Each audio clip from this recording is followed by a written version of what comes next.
Hello friends, welcome to பட்டு சமையல். இன்றைக்கி அடுப்பாங்கரையில் பாசி பருப்பில் ஒரு ஸ்வீட் எப்படி செய்யறதுன்னு பார்க்கலாம். அதுக்கு மெஷர் கப்பால் 1 கப் பாசி பருப்பை நல்லா தண்ணி ஊற்றி அலசிட்டு நல்லா வடிகட்டி எடுத்து வச்சுக்கலாம்.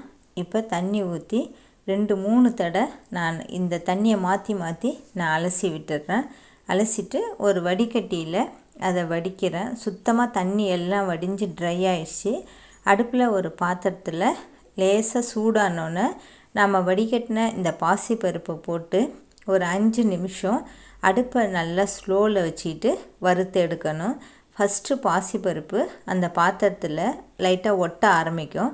நேரம் ஆக ஆக நல்லா ட்ரை ஆகி வந்துடும். இப்படியே நம்ம வறுத்துக்கிட்டு இருந்தோன்னா பொன்னிறமாக ஆகும்போது அதை நாம் ஒரு பாத்திரத்தில் மாற்றிட்டு நல்லா ஆறினோன்னே மிக்ஸி ஜாரில் பொடி பண்ணி வச்சிடணும். ஓரளவுக்கு மேலே இப்போ வெந்துடுச்சு. இதுக்கப்புறமா பார்த்திங்கன்னா கலரும் மாறிடுச்சு, ட்ரையாகவும் இருக்குது. ஆனால் இந்த இடத்துல அது பொன்னிறமாக ஆனது தெரியல, ஆனால் இது பொன்னிறமாக தான் இருக்குது. அதை மாற்றி மிக்ஸி ஜாரில் பொடி பண்ணி வச்சாச்சு. அதே பாத்திரத்தில் ஒரு 2 டேபிள் ஸ்பூன் நெய் விட்டுக்கலாம். 4-5 முந்திரி பருப்பு நல்லா மிக்ஸ் பண்ணி இதில் பொன்னிறமாக வறுத்து எடுத்துக்கிட்டு அதே நெய்யிலே நம்ம மற்ற பொருள்களையும் சேர்த்துடலாம். இந்த ஸ்வீட்டுக்கு ரொம்ப நெய் தேவைப்படாது. நெய் அதிகமாக சேர்த்தோன்னா சாப்பிடும்போது கையில் சொதன்னு ரொம்ப நெய்யாக இருக்கும். ரொம்பவும் நெய்யை இந்த ஸ்வீட்டை அப்சர்வ் பண்ணாது. நெய் ஸ்லோவில் தான் அடுப்பு இருக்கிறதுனால ஓரளவு காஞ்சிப்படி தான் இருக்குது. 1 டேபிள் ஸ்பூன் ரவா லேசாக அது பொரிஞ்சிட்ருக்கட்டும். அதே நேரத்தில் 1 டேபிள் ஸ்பூன் கடல மாவு ரெண்டையும் சேர்த்துட்டு லேசாக ஒரு தடவை மிக்ஸ் பண்ணி விட்டுட்டு நம்ம அரைச்சி வச்சுருக்கிற பைத்த மாவையும் இதில் சேர்த்து நல்லா மிக்ஸ் பண்ணி விட்டுற வேண்டியது தான். இது ரொம்ப நேரம் வேகணும்னு கிடையாது. 2-5 நிமிஷம் இந்த சூட்டில் இருந்தால் போதும். இந்த நெய் இந்த 3 மாவு 3 அப்படியே மிக்ஸ் ஆகி வந்தால் போதும். ரொம்ப நேரம் வறுக்க வேண்டிய தேவையில்லை.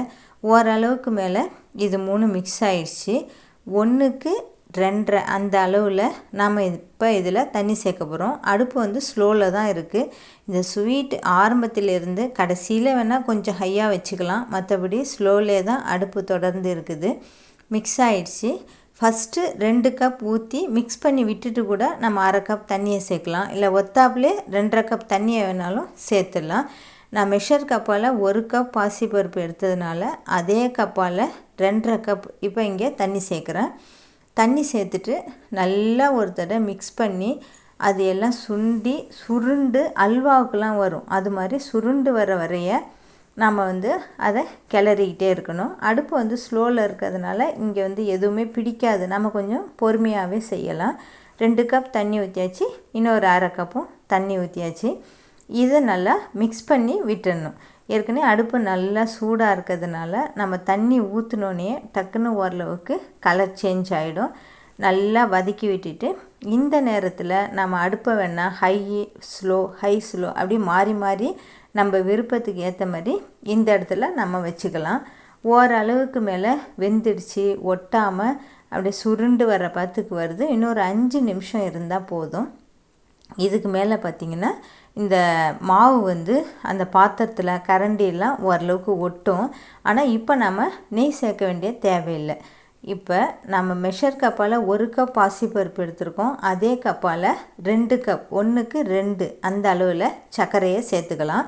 2 கப் சேர்த்தா நாவில் நிற்கிற ஒரு சுவை அது மாதிரி இருக்கும். நம்ம சாதாரணமாக சுகர் சேர்க்கறதுலாம் கொஞ்சம் லிமிட்டாக இருப்போம் அப்படின்னா 1.5 சேர்த்தா கூட போதுமானது. இப்போ நான் 1:2 1 கப் பாசிப்பருப்புக்கு 2 கப் சுகர் இதில் சேர்த்து இலகி திரும்ப அது ஓரளவுக்கு கேசரி பதத்துக்கு வந்துடும். ஜீனியை சேர்த்தாச்சு, எல்லாம் சுருண்டு வந்துடுச்சு, அவ்வளோதான் வெந்துடுச்சு.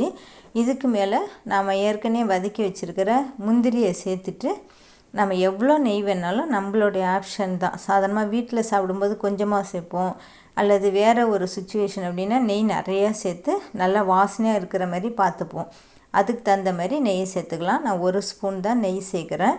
நெய் சேர்த்ததுக்கப்புறம் ரொம்ப நேரம் அடுப்பில் இருக்க வேண்டியதில்லை. ஏன்னா எல்லாத்தையும் அதை அப்சர்வ் பண்ணி நெய்யை ஊற்றாத மாதிரி இருக்கும். அதனால் நெய் ஊற்றினோடனே அடுப்பை ஆஃப் பண்ணிவிட்டு ஒரு தடவை நல்லா கிளறி விட்டுட்டு அதை ஒரு பவுல்லையோ ஒரு பிளேட்லேயோ வச்சு நம்ம குழந்தைங்களுக்கு கொடுக்கலாம். ரொம்ப சூப்பராகவும் நல்ல டேஸ்ட்டாகவும் இருக்குது. நீங்களும் ஒரு முறை ட்ரை பண்ணி பாருங்கள். இந்த வீடியோ உங்களுக்கு பிடிச்சிருந்துச்சுன்னா பட்டு சமையலுக்கு சப்ஸ்கிரைப் பண்ணுங்கள். தேங்க்யூ.